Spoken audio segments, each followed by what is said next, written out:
Friday the 13th, 10. Horror Stories. Story number 1. The Dead Man's Clock. Every Friday the 13th, the people of Briar Hollow would gather at the old cemetery on the edge of town.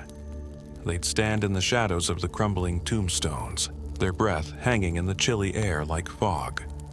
They weren't there for a funeral, but for something far more unsettling. Something that had haunted the village for generations. The town had a legend. It was about the clock tower. The tower wasn't much to look at. It was old, worn down by time and weather, and stood like a forgotten sentinel at the edge of the cemetery. The clock, however, was something else entirely. It was said to be cursed because of the man who had once owned it. His name was Ezekiel Blackwell. Ezekiel was a wealthy man, but no one in town knew much about him. He lived alone in a mansion just outside the village, a reclusive figure who never made much of an effort to engage with anyone. It was said that he had a collection of rare antiques, among them the clock that now stood in the tower. On a cold Friday the 13th, many years ago, Ezekiel had been found dead in his mansion. No one knew how he had died. There were rumors, whispers of poison, of foul play, but nothing ever confirmed. His body was found at midnight, slumped against the very clock he had treasured so much. The clock had stopped ticking at the exact moment of his death. Ever since that night, the villagers believed the clock was cursed. They said that every Friday, the 13th, Ezekiel's spirit would wake, trapped inside the clock, seeking revenge for his mysterious death.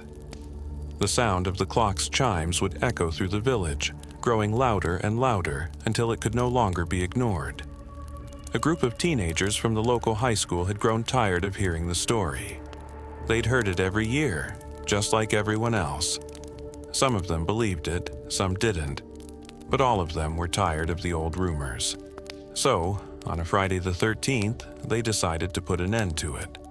They would go to the cemetery. They would climb the clock tower and see for themselves if there was any truth to the story. The group was made up of 4 friends: Luke, the fearless leader; Jenna, the skeptic; Tyler, the quiet one who always seemed to hang back; and Rachel, who was terrified of everything, but had gone along because she didn't want to be left out. They arrived at the cemetery just as the sun began to set, casting long shadows across the tombstones. The air was thick with tension, but none of them said anything about it. Instead, they made jokes and teased each other, trying to shake off the creeping sense of dread that was slowly settling in. The clock tower loomed in the distance, its silhouette against the fading light like something from a nightmare. The clock itself, though it hadn't worked in years, still had an eerie presence. "We'll climb to the top, look inside the clock, and then we'll know if it's all just superstition," Luke said, leading the way toward the tower. Jenna snorted. "It's just a broken clock. This is ridiculous." But even as she spoke, the hairs on the back of her neck stood up. There was something off about this place, something she couldn't quite place. As they made their way up the narrow stairs of the clock tower, the air grew heavier. The old wood creaked beneath their feet, groaning under the weight of time. They reached the top. The view of the village spread out before them, but the clock was the only thing that drew their attention. It was frozen at 11:59, just as it had been for decades. Luke stepped closer to the clock face. "There's nothing here," he muttered, almost disappointed. Then the wind picked up. It wasn't just a breeze. The air suddenly turned cold, biting, as though the very atmosphere was alive. A distant rumble echoed from the clock, deep and hollow, as if it was waking from a long slumber. Rachel gasped. "What was that?" Jenna looked at her, eyes wide. "It's the wind, just the wind." But the clock began to tick. One soft click, then another, then a third. Each tick was louder, more insistent. until it felt like it was vibrating through their bones. Tyler turned pale. This isn't right. Jenna moved closer to the clock, trying to understand what was happening. Her fingers brushed against the cold metal of the hands, and a shiver ran through her. Suddenly, the clock began to chime. The first bell tolled at midnight, then another and another. The sound was deafening, drowning out everything else. It wasn't the sound of a clock. This was something else entirely, something alive. The ground beneath their feet seemed to tremble. Tyler grabbed at Rachel's arm, pulling her back, but it was too late. From the shadows of the tower, something began to stir, a figure. Tall, thin, wearing an old black suit. It was a man, but not quite. His skin was pale, stretched tight across his face and his eyes. His eyes were empty, black, like the depths of a bottomless well. He moved toward them with unnatural speed, his hands reaching for them. Jenna screamed and backed away, but the figure was faster. It grabbed her by the wrist, pulling her toward the clock, its cold fingers digging into her skin. "This is Ezekiel," Luke whispered, his voice shaking. "This is him." The clock's hands spun faster, the chimes growing louder with each passing second. Ezekiel's face twisted in a snarl, his mouth opening to reveal rows of jagged teeth. Luke pushed Jenna out of the way, tackling the creature to the ground. It didn't feel like a man, though. It felt like a shadow, something dark and hungry. The clock continued to tick, and the tower began to shake, as if it was alive. Then, just as suddenly as it began, the clock stopped. The figure vanished into the air, leaving behind only the smell of death. The chimes fell silent. The tower was still, but the clock was ticking again. Every Friday the 13th, it would wake, and it would always be their turn. The teens made it out alive, but the town would never be the same. The old legend wasn't just a story, it was a warning. The clock tower would continue to mark the passage of time, but for those who dared to test its curse, time would always run out. Story number 2. Through the Window. It was a Friday the 13th when the Harper family moved into the old house at the edge of town. They had hoped it would be a fresh start, a chance to leave behind the city's noise, its pressures, and the ghosts of their past. The house wasn't much to look at. An old 2-story farmhouse with peeling paint and overgrown vines crawling up the side. But it was theirs now, and for the first time in a long while, they felt like they could breathe. The father, Greg Harper, was a quiet man, always focused on work and what was next. His wife, Ellen, was hopeful, wanting to fill the house with warmth, make it a home. But their daughter, Lily, the youngest, seemed to be the only one who noticed the strange energy in the air. It wasn't much at first, just a feeling like someone was watching. They brushed it off. Old houses had their quirks. The first night, though, when the shadows grew long and the house settled into the sounds of creaking floorboards and whispering wind, it was hard to ignore the feeling that something wasn't right. Ellen was the first to see them. She had just finished putting Lily to bed, and as she walked down the narrow hall to the kitchen, she glanced out the window. At first, she thought it was just the trees in the yard, their limbs swaying in the breeze. But then she saw the figures.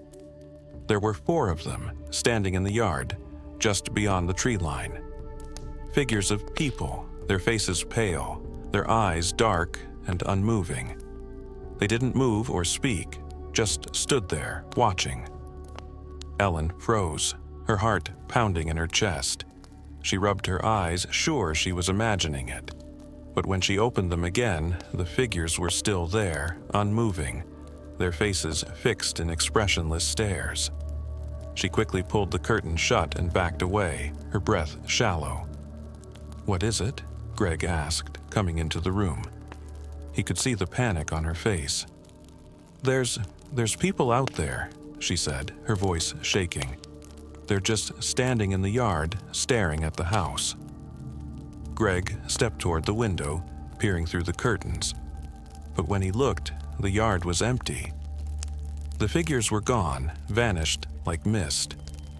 "You're seeing things," he said, though he wasn't entirely convinced. The house had an eerie quality, a weight in the air that even he couldn't ignore. But he didn't want to make Ellen more anxious than she already was. The next few nights were the same. Every evening, as the sun dipped below the horizon, the figures would appear, 4 of them. Always the same 4. Their faces were pale and gaunt, their eyes wide and unblinking. They never moved, never spoke, just stood in the same place, staring into the house, as if they were waiting for something. Lily, the youngest, seemed to take it all in stride. At first, Ellen thought she was imagining things when she saw Lily sitting at her little desk, drawing. But the drawings kept coming. Every night after dinner, after the shadows had deepened and the house had quieted, Lily would sit there and draw. She drew the same thing every time. 4 figures standing in the yard, staring through the window, their faces the same as the ones Ellen had seen. Ellen asked her about it one evening. "Lily, honey, why do you keep drawing those people outside?" Lily's little face scrunched up in confusion. "They're just there, Mom. They're always there." Greg tried to calm her, to tell her it was just her imagination. But the drawings didn't stop, and the figures didn't leave. That night, things took a turn. After the sun had set and the wind had picked up, Ellen noticed that the figures were closer. They stood now at the edge of the yard, just beyond the tree line, but tonight they were much nearer. She could feel their gaze from the window, cold and unyielding. Greg went outside to check, to make sure it was nothing more than a trick of the light, but he came back just minutes later, pale and shaking. "There's no one out there," he said, but his voice cracked.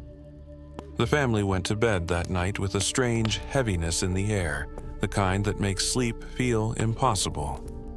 The figures weren't just outside anymore, they were inside too. And Lily's drawings grew more disturbing by the night. Each one was more detailed than the last, until one morning, Ellen found Lily's latest drawing spread out on the kitchen table.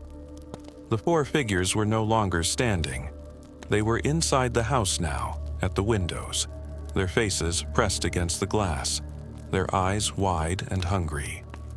And Lily had written something beneath the drawing in a childish scrawl. "They're waiting for us." Greg called the local historian the next morning. The old man had lived in the area all his life, and when Greg mentioned the figures, the man went silent for a long time. "It's the curse," the historian finally said. "The curse of the 13th. Every month, on the 13th, those who died in the house are trapped in a loop. They return, they stare, and they wait for someone new to take their place. They can't leave, not until someone else is lost. And it always happens, just as the moon rises on the 13th. The historian spoke of a man who had lived in the house long before the Harpers, Abel Griffin, a reclusive man who had made a pact, a dark promise to escape death by binding his soul to the land. Each month, his spirit would return, bringing others with him, all victims of his twisted bargain. The curse, the historian explained, only broke when a new soul joined the fold, taking the place of one of the trapped spirits. And tonight, on this Friday the 13th, it would be their turn. As night fell, the figures gathered outside the window once more. They were closer now, their faces pressing against the glass, their eyes black as pitch. Lily, sitting at her desk, drew them again, but this time she drew herself standing among them. Ellen screamed as she ran to the window, but it was too late. The figures were inside now, their cold breath fogging the glass. They moved in silence, their faces twisted with something dark, something ancient. And Lily, sweet, innocent Lily, was drawn into the cold, empty embrace of the shadows, her soul claimed by the curse that had awaited its new victim. When Greg finally came to, he found himself alone in the house. The figures were gone, vanished into the night, and the drawing Lily had made sat on the table, the last one she would ever create. The curse had claimed another, and it would wait, always waiting for the next Friday the 13th, to claim another soul. Story number 3, The Music Box. It was a Friday the 13th when the traveling antique seller rolled into the small town of Hollow Creek, pulling his weathered cart behind his dusty old truck. He wasn't a tall man, nor particularly striking in appearance, but there was something about him. Something cold in the way he smiled, something unsettling in his eyes. The townsfolk didn't know him, but they had seen his kind before, the wandering sellers, the ones who showed up with strange trinkets and antiques, promising things that seemed too good to be true. Ella and Ben Davis were the first to approach him.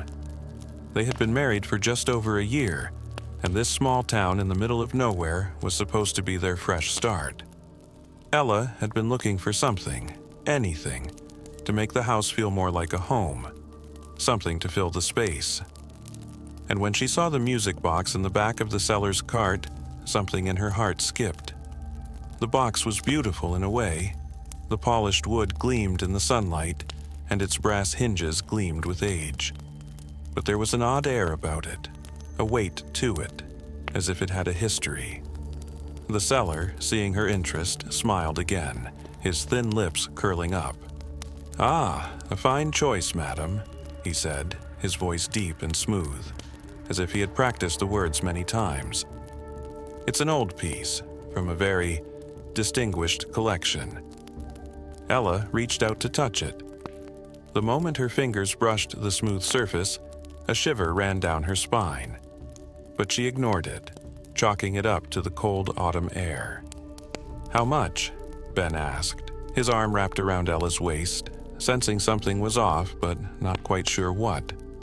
The seller named a price that was high, but not absurdly so.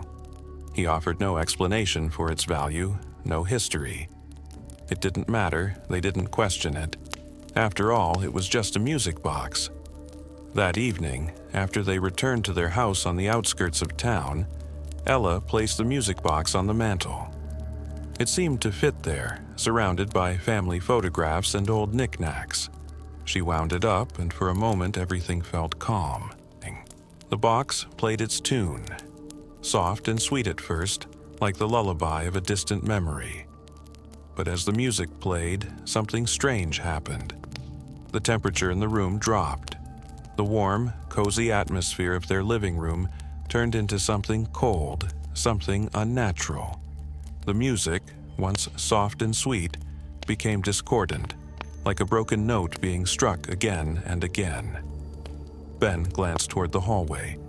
From the corner of his eye, he saw a shadow pass by, a figure too tall, too thin to be real. He froze, his heart racing, and turned to Ella. "Did you see that?" he asked, his voice tight with unease. Ella no respondió al principio. She was too focused on the music box. The melody was becoming more erratic, louder, the gears inside grinding in a way that made her skin crawl. "I think we should turn it off," she said, her voice shaky. But the box wouldn't stop. The music played on, louder now, the melody distorting with each passing second. And then, suddenly, the lights in the room flickered.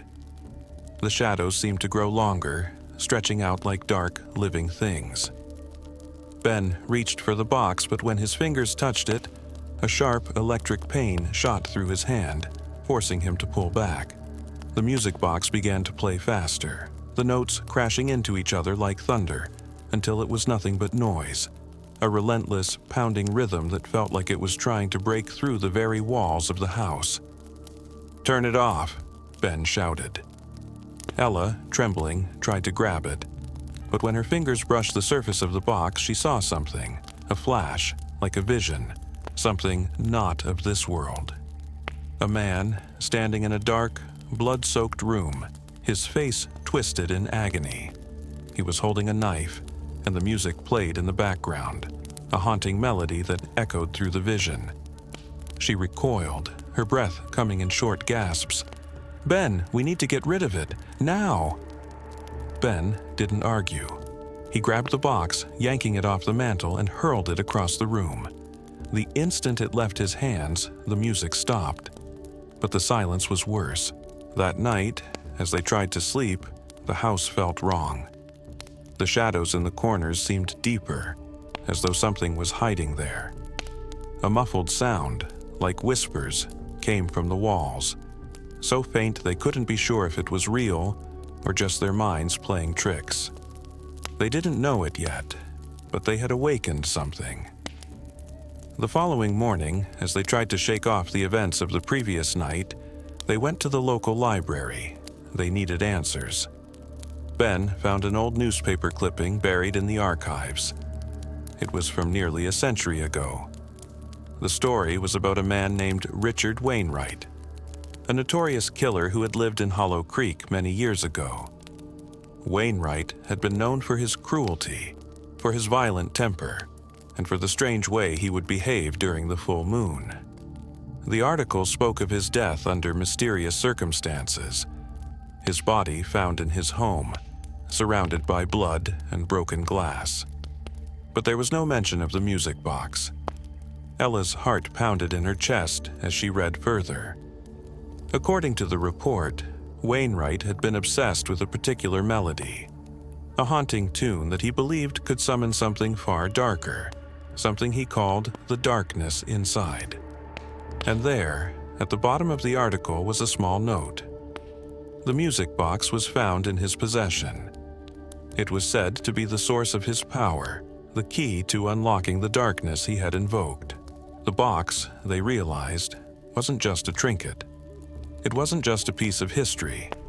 It was a tool, a conduit, and it was never supposed to be opened. As night fell, the music box reappeared on the mantel, just as it had before. The house seemed to pulse with a low, vibrating hum, as if the walls themselves were alive with anticipation. Ben reached for it, hesitated, then picked it up. He tried to throw it again, but the moment his fingers touched the smooth surface, the house trembled. The walls groaned, as if they were being torn apart from the inside. And then, the music started again.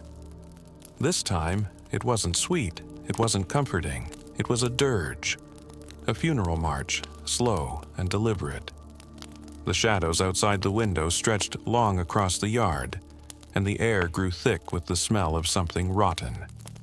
The last thing Ella and Ben saw before the darkness took them was the figure of Richard Wainwright, standing at the foot of their bed, his eyes glowing red, his lips curled in a cruel smile.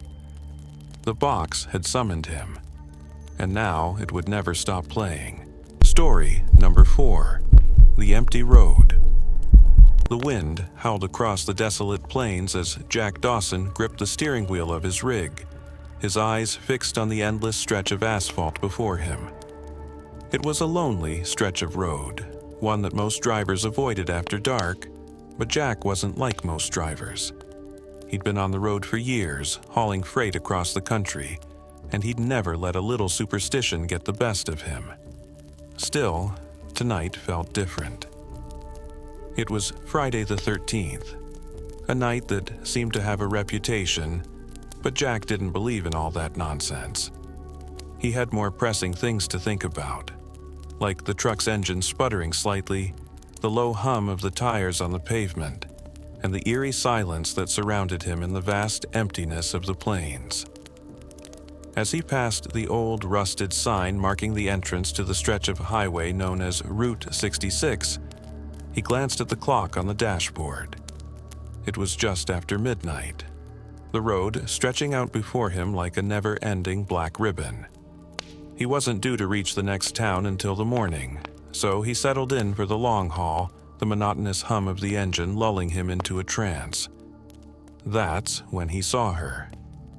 At first, it was nothing more than a shadow at the edge of his headlights. a figure standing by the side of the road. Jack blinked, wiping his tired eyes. He wasn't used to seeing anyone out here, especially not at this time of night. He slowed the truck, instinctively reaching for the radio, but it was dead, nothing but static. The figure grew clearer as he approached. A woman, dressed in tattered clothes, her hair wild and unkempt, standing still as if waiting for something. Or someone. Jack cursed under his breath. He had no interest in picking up hitchhikers, especially not in the middle of nowhere. But as he passed her, something tugged at his chest, a feeling of unease he couldn't shake. He glanced in the rearview mirror. The woman was gone.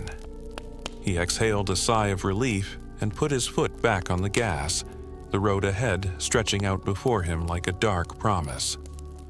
But as he drove, something started to gnaw at him. His eyes flicked to the mirrors again. There, in the distance, standing at the side of the road, was the same figure, the same woman. This time, she wasn't standing still. She was walking toward him. Jack's heart skipped a beat. He slammed his foot down on the gas, pushing the rig faster, his hands gripping the wheel tighter. The wind outside picked up, howling against the truck as if it were alive, the sound rattling his bones. Every mile he drove, the woman was there. Always ahead, always behind. Appearing and reappearing as if she were following him, closing in on him. Her face remained hidden, but Jack could feel her presence, like an oppressive weight pressing against him, suffocating him. He shook his head, trying to snap out of it. He was just tired, just imagining things. That's all it was. But then he saw more figures. At first, just one, then two, then three, each standing along the road, staring at him as he passed. They were all the same, pale, hollow-eyed figures, their clothes ragged and torn. It was as if the entire road was filled with them, each one appearing and disappearing like ghosts in the dark. Jack's hands were slick with sweat as he fought to keep control of the truck. His mind raced, his thoughts spiraling into chaos. What was happening? Was he going mad? The truck's engine sputtered again, louder this time, as if protesting the madness he was driving through. The road stretched on, but it seemed never-ending, as if it had no end. The lights from the truck cast long shadows across the pavement. But no matter how fast he drove, the figures stayed just ahead, just behind. The road was closing in on him like a trap. Then, in the corner of his eye, he saw something that froze his blood. There, at the edge of the road, standing alone in the middle of the highway, was the woman. But now, she wasn't alone. Behind her stood dozens of figures. Some were tall, some short, some hunched over, their faces distorted with twisted expressions of pain and anguish. Jack slammed on the brakes, the truck screeching against the asphalt as he fought to bring it to a halt. But it wasn't enough. The truck kept sliding, as if the road was pulling it toward the figures, as if the ground itself was alive.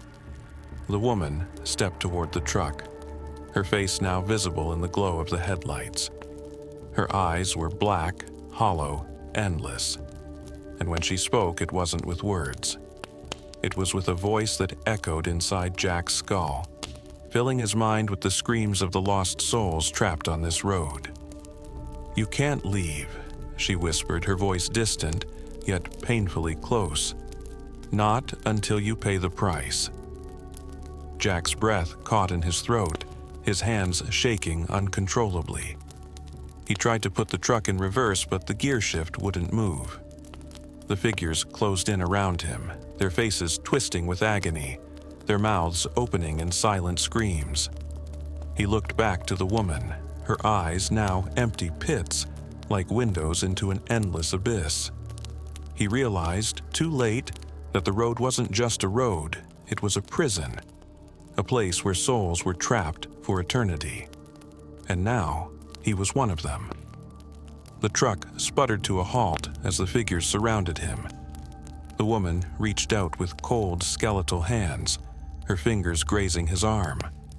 The chill that ran through him was like nothing he had ever felt before, as if his very life was being pulled from him. Jack tried to scream, but no sound escaped his lips.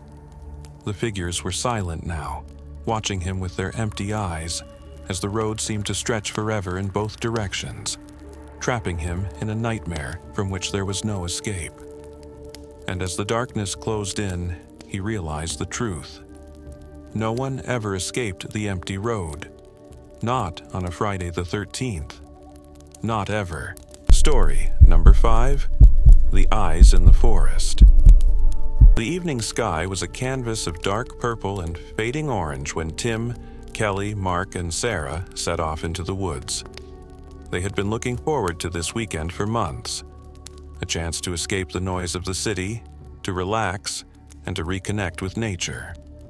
The small, remote campsite they had picked was deep in the woods, far from any roads, a place most locals spoke about in hushed tones. But they didn't care about the rumors. They had a plan, and nothing was going to stop them. The locals, though, had warned them. "Don't go into those woods on Friday the 13th, Old Man Barnes had said as they'd bought supplies at the small town store. "Ain't no good in them woods that night. Something's out there, something ancient. Best to stay away." Tim had laughed it off, as had Mark. "Just an old man's tale," Tim had said, tossing a bag of marshmallows into their cart. "We're here to have fun, not listen to ghost stories." Kelly and Sarah weren't as sure. The way the old man had looked at them, his eyes narrow and full of something, fear maybe, left them unsettled. But they had shrugged it off. They were adventurers after all. By the time they reached the campsite, the sun was low, casting long, eerie shadows across the trees. They set up their tents near a small creek, the air growing cooler by the minute as the sun dipped below the horizon. They built a fire, and soon the warmth of the flames and the crackling of the wood filled the air with comfort. But as the night wore on, a strange sense of unease began to settle in. The woods around them were unnaturally quiet. No rustling of small animals, no chirping insects, just a thick, oppressive silence. Tim tried to ignore it, pulling out a deck of cards and laughing off the tension. But Kelly, always the more sensitive one, felt it in her bones. Something wasn't right. "I don't like this," she said quietly, looking around the campfire. "It's too quiet." Sarah gave her a nervous smile. "It's fine. It's just the woods. We're used to it." But it didn't feel fine. Later, as the fire flickered and the stars above became sharper against the night sky, they saw it. A distant light far off in the trees. A faint glow that seemed to move, like someone carrying a lantern, swinging from side to side. But there was no wind, no reason for the light to sway. Tim stood up, squinting into the dark. "Is that someone out there?" he asked. "Probably another camper," Mark said, his voice steady, but his eyes darting nervously toward the trees. The light flickered, then vanished, swallowed by the darkness of the forest. A chill crept up Tim's spine, but he laughed it off, sitting back down. "You're just spooked. Let's get some sleep." But sleep didn't come easily. Around midnight, as the fire began to die down to embers, they heard it.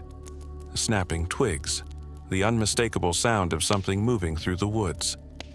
It was distant at first, but as the minutes passed, it grew closer. The snap of branches became louder, sharper, more deliberate. Sarah's heart raced. "There's something out there," she whispered, her voice trembling. "Someone's walking toward us." Tim stood, grabbing a flashlight. "It's probably a deer or something," he said, though the uncertainty in his voice betrayed his calm exterior. He stepped away from the firelight and into the woods, shining the beam of light between the trees. But there was nothing. Nothing but the blackness of the forest and the growing sound of twigs cracking, getting closer, faster, The hairs on the back of his neck stood up. This wasn't right. Suddenly, the flashlight flickered, the beam sputtering out of existence. Tim cursed under his breath, shaking it, trying to get it to work again. Then, there it was, a faint, glowing shape just at the edge of the light. The outline of a figure, too tall and thin, its body shifting unnaturally, as if it didn't belong in the world of men. Tim froze, his breath catching in his throat.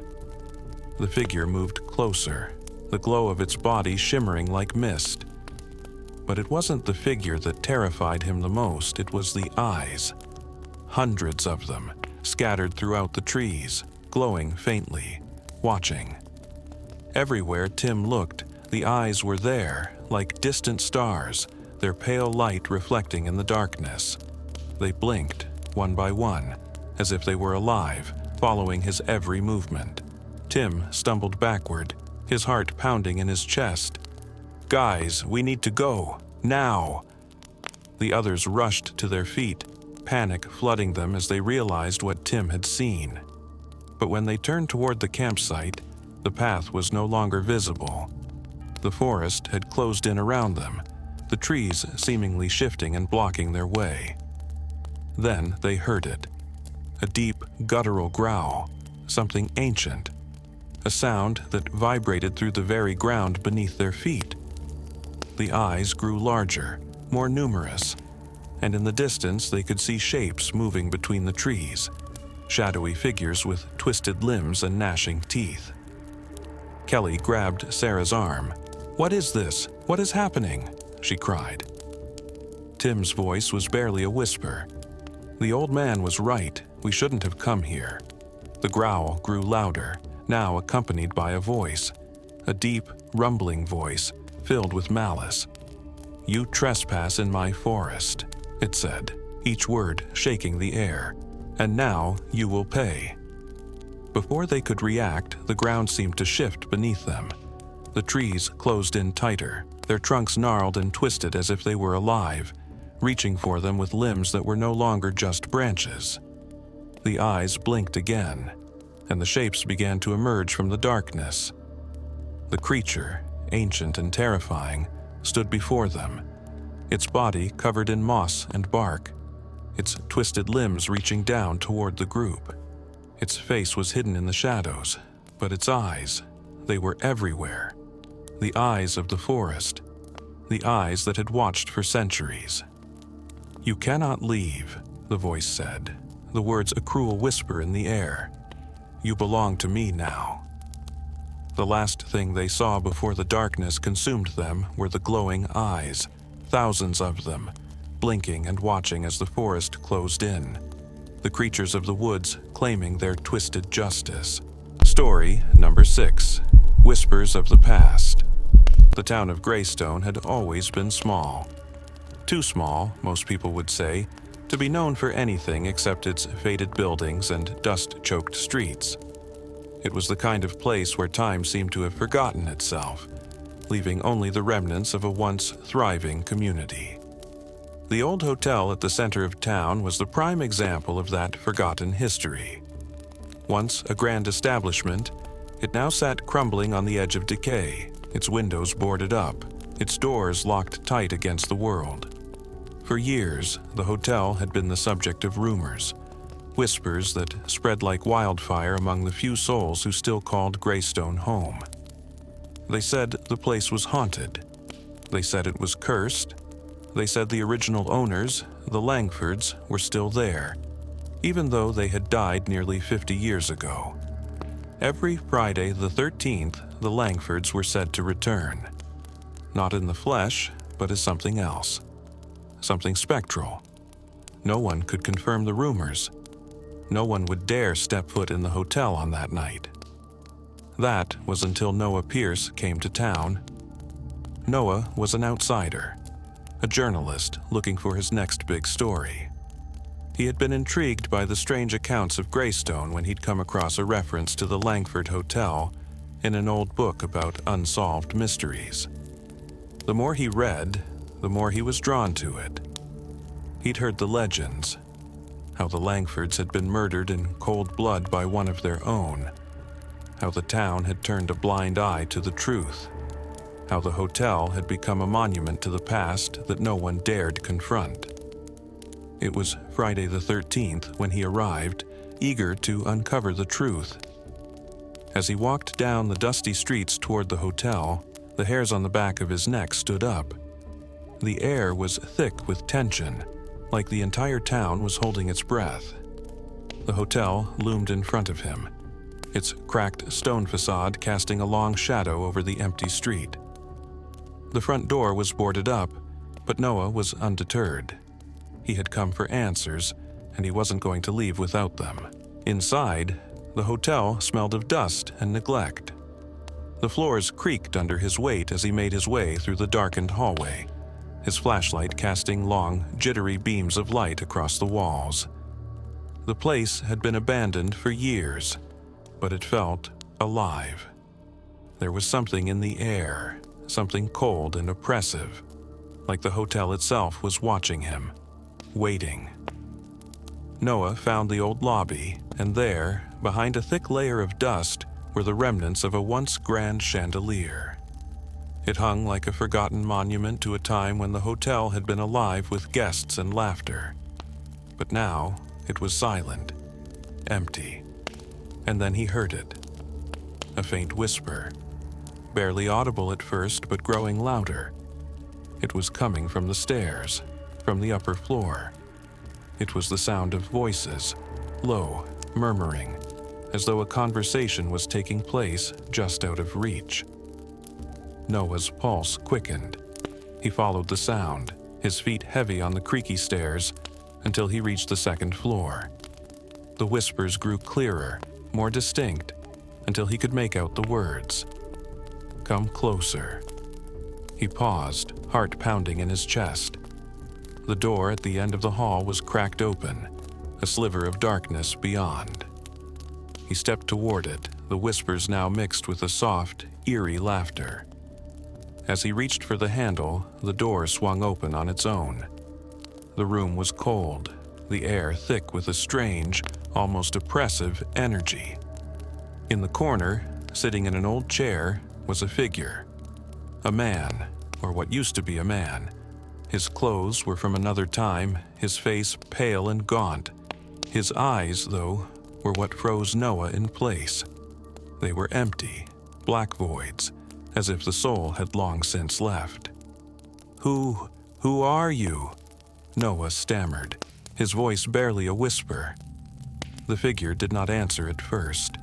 Instead, he gestured toward the window, where the moonlight filtered in, casting a pale glow across the room. And that's when Noah saw them. Dozens of faces, faint and translucent, lined the walls. They were the faces of the dead, their expressions twisted in agony. Some were familiar, some not, but all of them had one thing in common. They were the faces of people who had never left. The figure spoke, his voice a low rasp. "We are the Langfords, and we are trapped here, trapped by our own sins, by the betrayal of our own blood." Noah's mind raced. He had read about the Langfords. Thomas and Eleanor Langford were once the proud owners of this hotel. They had been murdered, stabbed to death in the dead of night. The town had turned its back on the crime, never once investigating the truth. And now, here they were, trapped in this place, caught in a cycle of their own creation.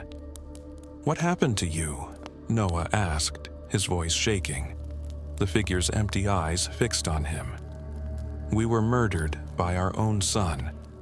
A betrayal so deep that it stained this place forever. Every Friday, the 13th, we return, but we cannot escape. Not until the cycle is broken." Noah stepped back, his mind reeling. How can I help you?" "What do you need?" The figure smiled, a twisted, hollow grin. "You cannot help us. You are the next one. You will join us, become part of the cycle." Noah tried to turn and run, but the door slammed shut. The room grew colder, the whispers growing louder, surrounding him. The faces on the walls seemed to reach for him, their eyes pleading, angry, desperate. And then, as the whispers reached a deafening crescendo, Noah realized the truth. The Langfords were not the only ones trapped here. He was too. The next morning, when the sun rose over Greystone, the hotel stood as it always had, silent and empty. But inside, Noah Pierce's body was found, cold and lifeless, his eyes wide open in terror. His mouth was frozen in a scream that would never escape. The townsfolk said nothing. They had seen it happen before. They knew that every Friday the 13th, the hotel would claim another soul, and the cycle would continue. Another betrayal, another victim, another whisper of the past. And no one, not even Noah Pierce, could escape. Story number 7. The Hollow Man. Thomas Cade had always considered himself the unluckiest man alive. It was a curse, he believed, a black cloud that followed him wherever he went, tainting every moment with misfortune. It started early. His childhood was filled with broken bones, lost friends, and failing grades. He never seemed to catch a break. His adult life had been little better: failed relationships, dead-end jobs, and an endless stream of calamities. It wasn't just bad luck. It was something worse, something that seemed to seek him out specifically. Friday the 13th had always been the worst day for him. It wasn't superstition, it was fact. The day arrived like a ticking time bomb, each hour worse than the last. Every year, something terrible seemed to happen. This year, though, something felt different. There was a weight to the day, an uneasy feeling that pressed down on him as soon as he woke up. The day began with a flat tire. He had barely made it to work when the first wave of bad luck hit. Then, a coffee spill ruined his shirt, and by midday, he lost his wallet. Just vanished, like it had never existed. By the time he left work, his car wouldn't start, and a storm rolled in, drenching him in cold rain as he walked the few miles home. He was used to it by now, but it didn't stop the frustration from building. That's when he saw him. The man was standing under the flickering streetlight, leaning casually against the old brick wall of a pawn shop that had been abandoned for years. His face was obscured in the shadow, but something about him seemed familiar. As Thomas walked past, the man straightened and stepped into his path. "Thomas Cade," the man said, his voice soft but commanding. "I've been waiting for you." Thomas stopped, his heart racing. "Who are you?" The stranger smiled, and the smile seemed to stretch unnaturally wide, his teeth gleaming in the dim light. "I know what's been happening to you. I know the curse you carry." Thomas felt a shiver run down his spine. He was about to brush the man off, tell him he was crazy, when the stranger reached into his jacket and pulled out an old photograph. It was yellowed with age, but there was no mistaking it. Thomas recognized the faces immediately. It was a picture from his childhood, one of the few that hadn't been destroyed in the fire years ago. His parents, aunts, uncles, he could see them all standing together, smiling as if they had a future ahead of them. Except there was one face that didn't belong, a child standing at the edge of the group. It was a younger version of himself, but he looked different, hollow, like a shadow of the person he had been. "This," the stranger said, pointing to the child, "is when it all began. The curse was placed upon you when you were just a boy." Thomas felt his breath catch in his throat. "What? What do you mean?" The man's face grew serious, the smile fading. "It's an ancient ritual, one that your parents, no, your family, performed on you. They called it the binding. They believed it would protect the family from disaster, but they didn't know what it would cost." Thomas's mind spun. His parents had never told him anything about this. He'd always thought it was his bad luck, just the way the world was. But now, hearing this stranger's words, everything started to click. The endless misfortune, the accidents, the failures, they weren't coincidences. They were part of something far darker. "What do you want from me?" Thomas asked, his voice barely a whisper. The stranger's gaze softened, a hint of pity in his eyes. "I want to lift the curse, but I cannot do it for you. You must face the final test. You must confront your darkest fear." Thomas felt his knees go weak. "My darkest fear?" The stranger nodded. "Yes, the curse can only be broken if you survive it. If you face the thing that has haunted you your entire life and walk away free of it. If you fail, well, you will remain the Hollow Man, a vessel for misfortune until your life is consumed entirely." For the first time in his life, Thomas felt a flicker of hope. "How do I do it? How do I face this fear?" The stranger smiled again, but this time it wasn't reassuring. It was cold. "That, Thomas, is something only you can answer, but you must do it tonight. Before the clock strikes midnight." Thomas didn't ask any more questions. He didn't need to. He knew what he had to do. The stranger handed him the photograph. "You will find your answer where it all began, the old house, the one you grew up in. It's still there. The key to breaking the curse is inside." With that, the stranger vanished into the night, leaving Thomas standing alone in the rain, the photograph clutched tightly in his hand. The old house stood at the end of the street, its windows dark and empty, its frame sagging as if it had been forgotten by time. Thomas stood in front of it, the weight of his childhood pressing on him like an iron shackle. He had spent years trying to forget this place, the memories of the fire, the screams, the night everything had burned to the ground. But now, here he was again, back where it all started. The door creaked open with a groan, as if it, too, remembered. Inside, the house was just as he had left it, frozen in time.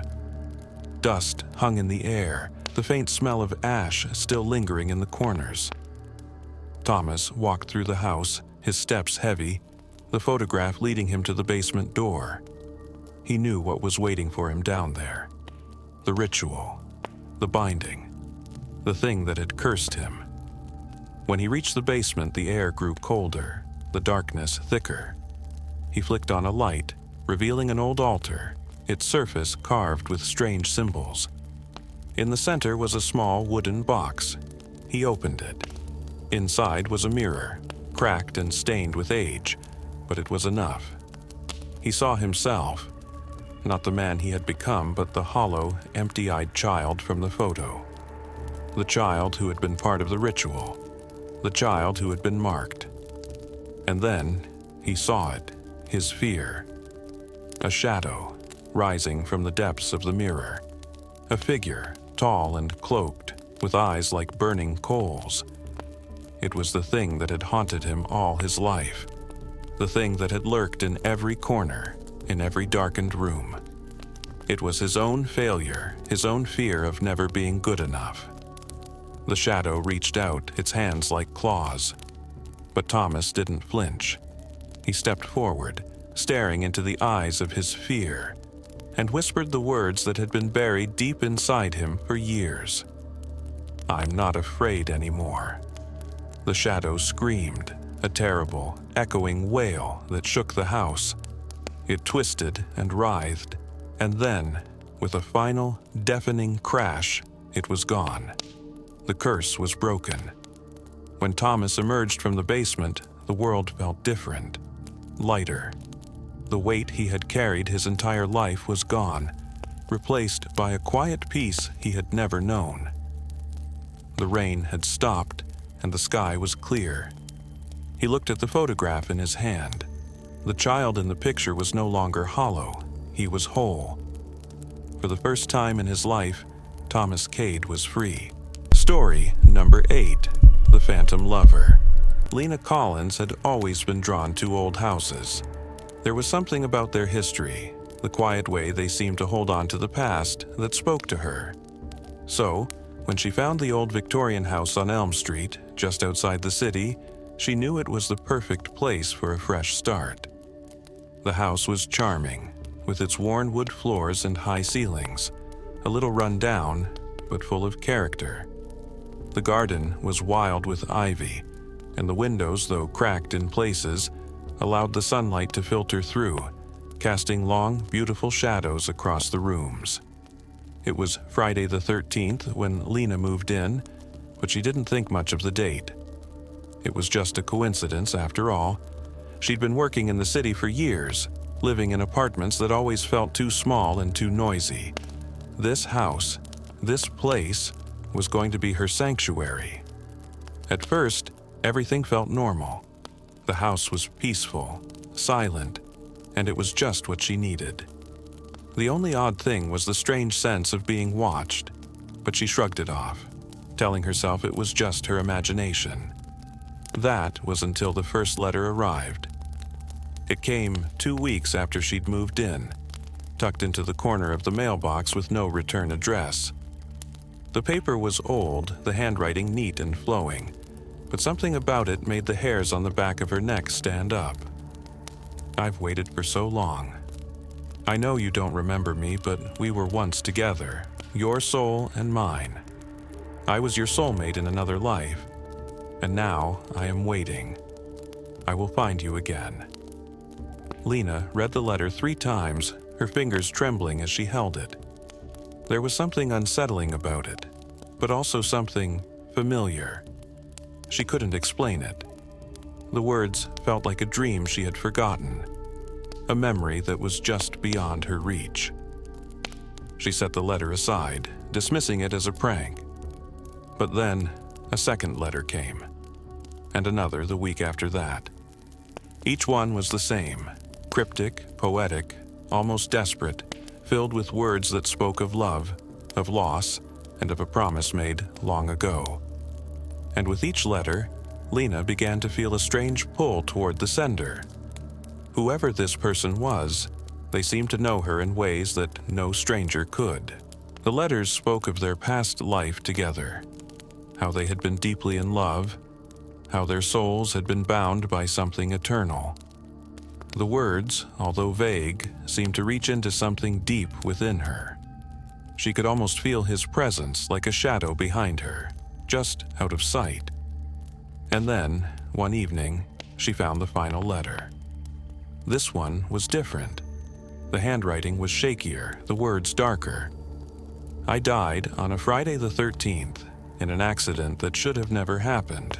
It was supposed to be our time, our love. But fate took me away before I could find you. I've been searching for you ever since. And now, I've found you. I'll be waiting." Lena's heart raced as she read the words. She sat down hard on the couch, her mind spinning. The idea that someone, something, had been watching her, waiting for her all this time, felt like a weight pressing against her chest. She couldn't let it go. She needed to know more. The next day, Lena went to the town library.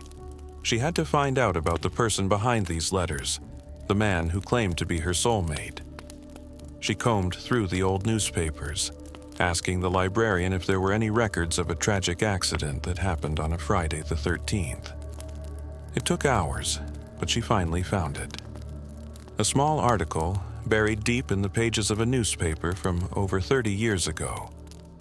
It was a story about a man named Daniel Hayes, a local carpenter, who had died in a car accident on Friday the 13th. He had been with his fiancée, a woman named Eleanor, but the car had swerved off the road and crashed, killing Daniel instantly. Lena's stomach tightened as she read the rest of the article. Eleanor had survived the crash, but she had never been the same. She had locked herself away in her home and refused to speak to anyone. It was said that she had gone mad, hearing Daniel's voice in the walls, feeling his presence everywhere she went. The more Lena read, the more a sick feeling settled in her stomach. Daniel and Eleanor.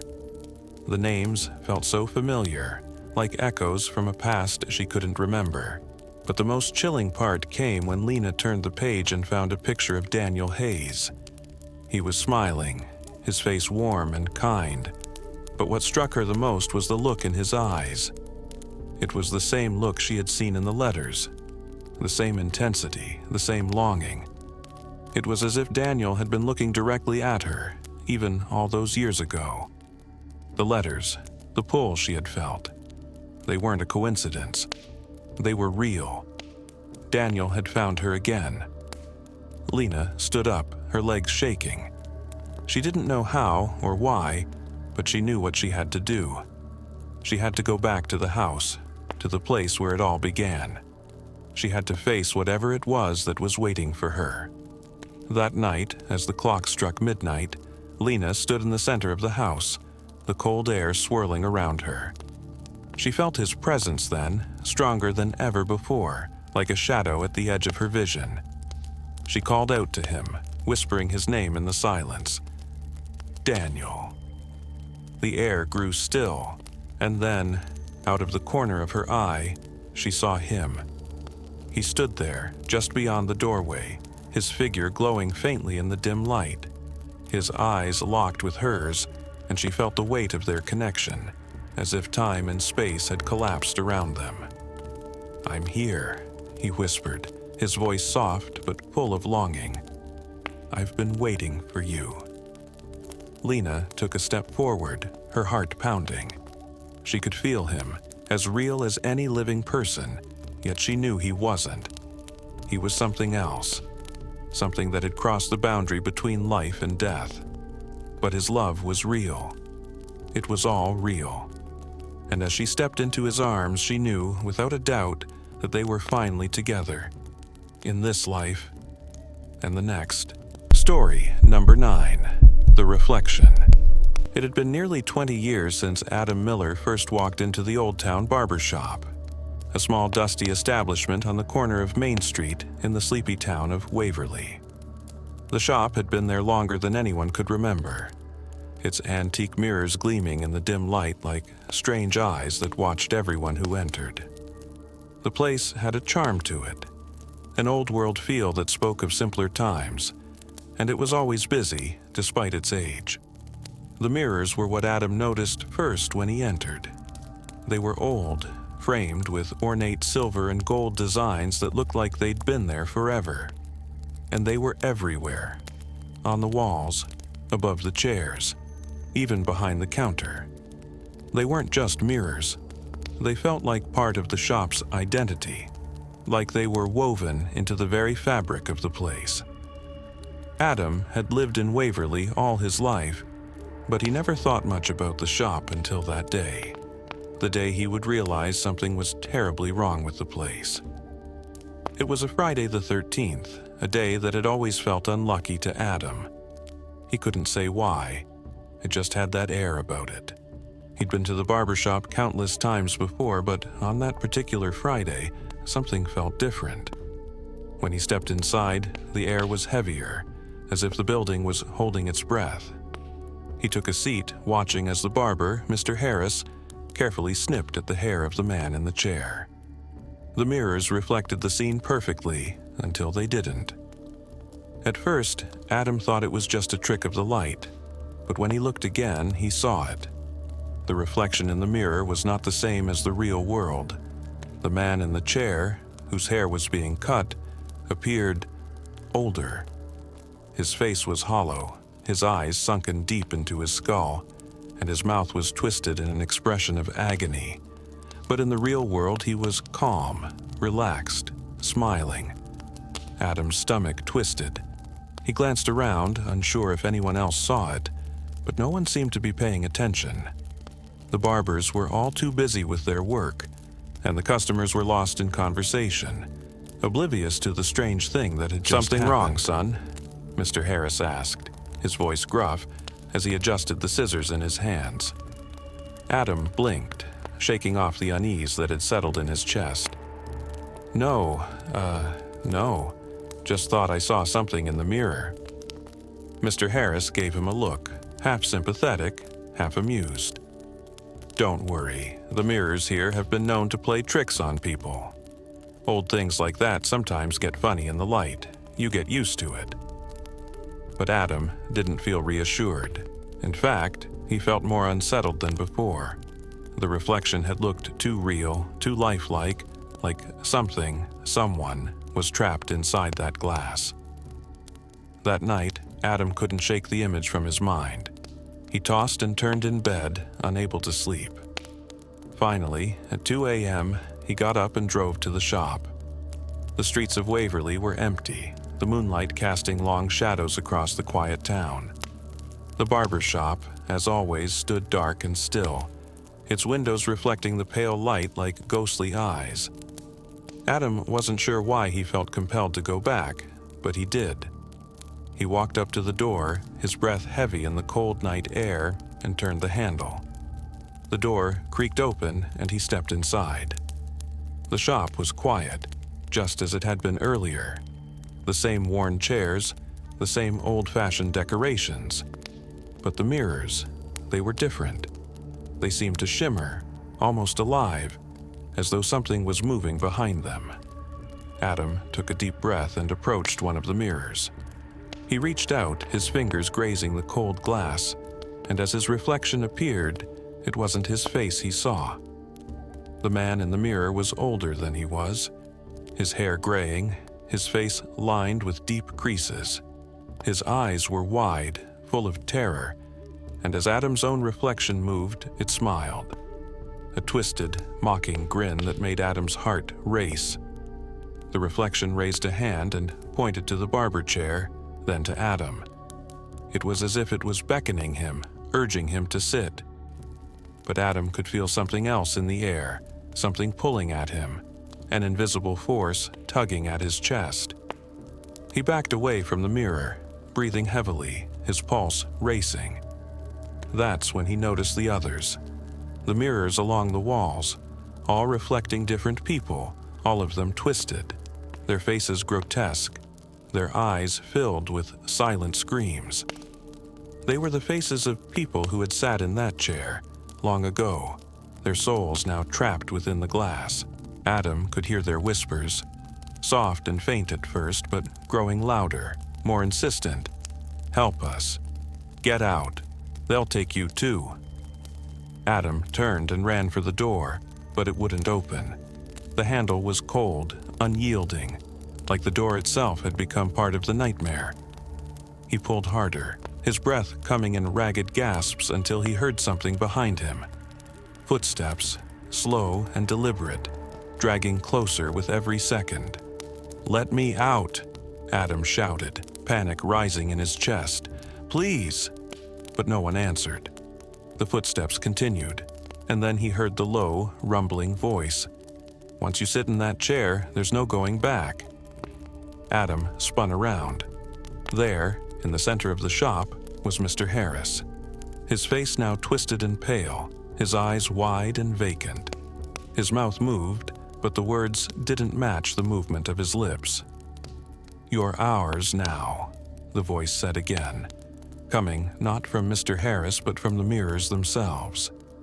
The glass rippled, and the figures inside reached out, their hands stretching toward him, pulling at him, dragging him closer. With one last desperate scream, Adam turned and threw himself against the door with all his strength. It gave way, and he stumbled out into the night, gasping for breath, his heart hammering in his chest. But when he looked back, the barber shop was gone. The building had vanished, as if it had never been there. All that remained was the echo of the whispers, lingering in the air, and the reflection of his own terrified face in the cracked glass of a forgotten window. And in that moment, Adam understood. The mirrors were portals. They were gateways to a place where the spirits of the lost were trapped, waiting for the next person to sit in the chair. And now, Adam was one of them. Story number 10. Beneath the Streetlights. It was a foggy Friday the 13th when Luke Donovan decided to take his usual midnight walk through the sleepy town of Ashford. The streets were empty, as they often were at this hour, and the cool, thick fog clung to the ground, curling around the streetlights like ghostly fingers. Luke had always enjoyed the stillness of the night, the quiet that came with the darkness. But tonight was different. Tonight, something felt off. As he strolled along the quiet streets, he noticed that the streetlights were flickering in an unusual pattern. At first, it seemed like just a coincidence, a malfunctioning bulb or a faulty wire. But then the lights flickered again, and the pattern became more pronounced. It wasn't random, it was deliberate. The lights blinked in a rhythm. 1, 2, 3, pause, and then repeat. It was as if they were trying to communicate with him, trying to get his attention. Luke stopped in his tracks and squinted at the nearest streetlight. The light dimmed again, casting long shadows that stretched across the pavement. He glanced down the street. All the lights in the distance were flickering in the same pattern. He hesitated. There was something unnerving about it. The fog, the flickering lights, the emptiness of the town at this hour. It all felt like a warning, but Luke couldn't tell from what. Curiosity tugged at him, as it always did, and he decided to follow the strange lights. The further he walked, the stranger the lights became. They seemed to grow brighter with each flicker, their glow casting long, unnatural shadows across the empty streets. The flickering became almost hypnotic, like a trail of breadcrumbs leading him deeper into the heart of Ashford. Luke's breath grew heavier, and a chill settled in the pit of his stomach. But still, he pressed on. As he walked past the old bakery, he noticed the pavement beneath his feet was no longer just wet from the fog. It felt damp, almost slick, like something was lurking beneath the surface. He paused for a moment, glancing down at the ground, then around him. The streetlights ahead flickered once more, brighter this time. They illuminated a narrow alleyway he had never noticed before. It was dark, its entrance nearly swallowed by the thick fog, but the light seemed to beckon him forward. Without thinking, Luke took a step toward the alley. The air grew colder, and the fog thickened around him as he walked deeper into the passage. The alley seemed to stretch on longer than he expected, and the familiar town around him began to fade. The sound of his footsteps was muffled by the thickening fog, but then he heard something else. A soft whisper, almost a hum, coming from deep within the darkness ahead. The streetlights above him flickered once more, this time fading completely, leaving him in total darkness. The air smelled of damp earth, and the hum grew louder, like a distant chant or the sound of something shifting beneath the ground. His pulse quickened, and his instinct screamed at him to turn around and leave, but something kept him moving forward. The alley opened into a large, underground cavern. The floor beneath him was cracked, and the walls were lined with strange symbols, etched deep into the stone, glowing faintly with an eerie, unnatural light. As he stepped forward, his foot hit something soft, a sticky, viscous substance that made him pause. He glanced down, but there was nothing there. He took another step, and then, from the shadows, something moved. Something large, its shape impossible to define. The air grew thick with a sense of dread, the kind of fear that clung to your bones and made your heart race. Luke's breath caught in his throat, and his eyes darted around the cavern, searching for the source of the movement. The flickering lights returned, illuminating the cavern just enough for Luke to make out grotesque, twisted creatures emerging from the darkness. Their bodies were misshapen, covered in slimy scales, their eyes wide and hungry. They were humanoid but twisted, their limbs too long and their mouths too wide, filled with sharp, jagged teeth. Luke's heart pounded in his chest as he took an instinctive step back. The creatures moved closer, their eyes fixed on him, and the fear in the air thickened, almost palpable. It was the kind of fear that choked the breath from your lungs and made your legs shake with terror. These creatures, whatever they were, fed on fear. They thrived on it. And they had been waiting for centuries, trapped in this underground prison beneath the town.